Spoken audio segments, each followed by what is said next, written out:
ஒரு பொது தலைவராக ஏன் அண்ணன் திருமாவை பார்க்குறோம் அப்படின்னா, அவர் அந்த சமூக பின்னணியிலேருந்து வரும்போது டிஃபால்ட்டாக அவரை எல்லாரும் தலித் லீடராக பார்க்குறாங்க.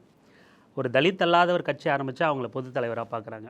ஆனால் நாம் அவரை தலித் அடையாளமாகவோ பொது தலைவராகவோ எது கடந்தும் அதை நம்ம அவரை அணுகாமல், ஒரு தமிழனுங்கிற ஒரு உணர்வு நமக்கு இருக்கும்போது, ஒரு தலைவரை நான் தேடும்போது மற்ற எல்லா தலைவர்களும் திரைமறைவிலையோ இல்லை அவங்களுக்குள்ளாரையோ நம்ம சாதி, நம்ம சமூகம், நாம் எல்லாம் ஒன்றா இருக்கணும் அப்படின்னு எங்கேயோ ஒரு இடத்துல ஏதோ ஒரு இடத்துல சாதி பேச ஆரம்பிச்சிடறாங்க. ஆனால் அண்ணன் திருமா அவர் ஒரு ஒரு ஒரு ஒரு மிகப்பெரும் கூட்டத்துக்கு ஒரு பிரதிநிதியாக இருந்தால் கூட, ஒரு மிகப்பெரும் சமூகத்துக்கு ஒரு பிரதிநிதியாக இருந்தால் கூட, அங்கேயும் கூட நீ என்னை சாதி பார்த்து என் பின்னாடி வராத அப்படின்னு சொல்லக்கூடிய ஒரே தலைவராக அண்ணன் திருமாவை தான் நம்ம பார்க்க முடியதாக இருக்குது.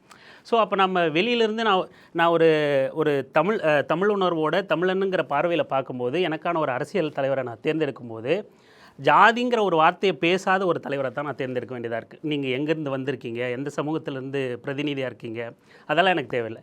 நீங்கள் யார் என்ன பேசுகிறீங்க அப்படிங்கும்போது, ஜாதி பேசாத தலைவராக, ஜாதியை பார்த்து என் பின்னாடி வராத அப்படின்னு சொல்கிற ஒரே தலைவராக நான் அவரை தான் பார்க்குறேன்.